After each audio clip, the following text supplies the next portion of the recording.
What's up, everybody? It's Chris here to give my UFC 94 predictions.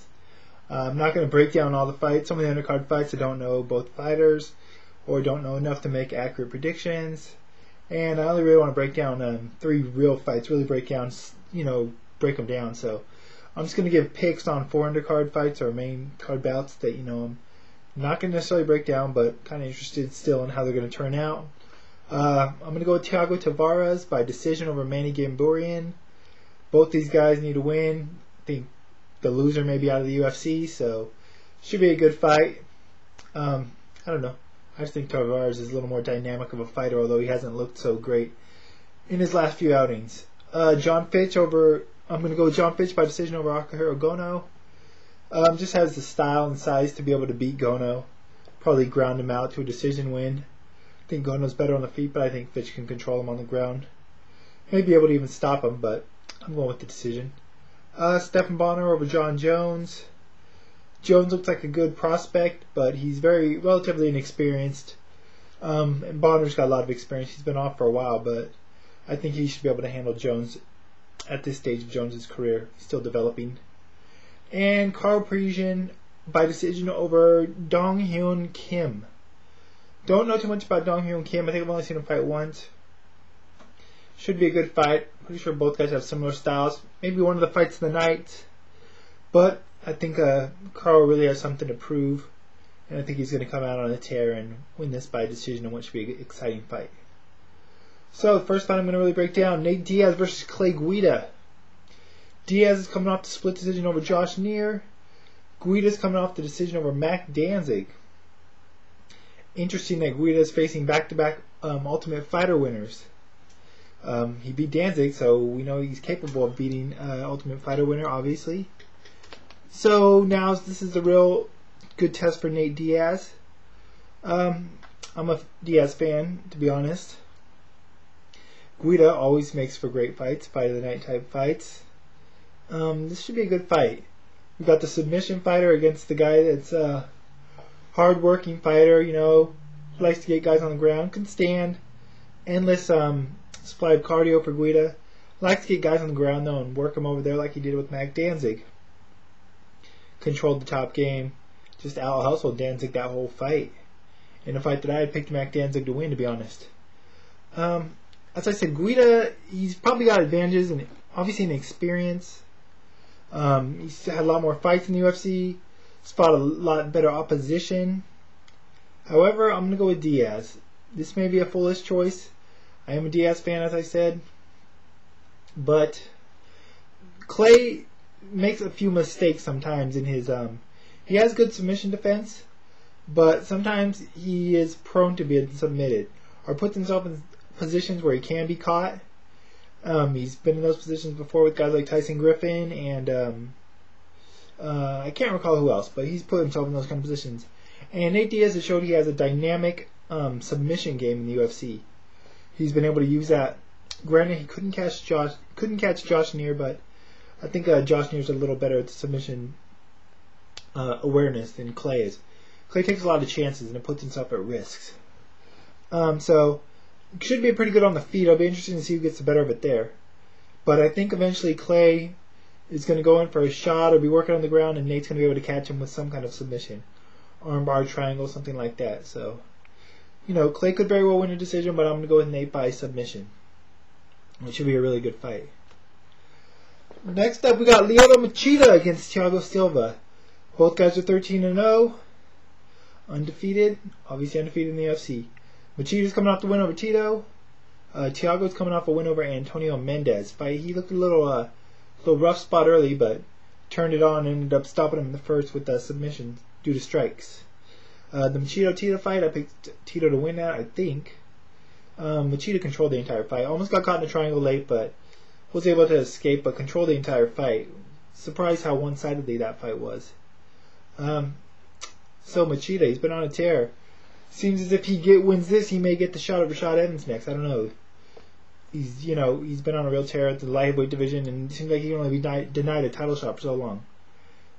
So we got the very conservative fighter Machida against the ultra aggressive fighter in Thiago Silva. It's really hard to pick against Machida. I'm not a big fan of his style, but he does what he needs to do to get the wins, and obviously he's been very successful at it. Although Thiago Silva's been successful as well. But I've seen Silva in a few spots in fights before where he's a little bit reckless, where he kind of, I don't know, he's undefeated, but he definitely has flaws in his game. He's not a perfect fighter by any means. His aggression, it should, I think it might play into Machida's style. Machida's the counter fighter. I think he'll be able to pick his shots, I think Thiago might get frustrated, might, just with Machida not wanting to engage, which is something Thiago Silva loves to do in fights. I think Thiago, he likes to get guys on the ground and work them over there as well. But I'm not sure he's going to be able to get Machida on the ground.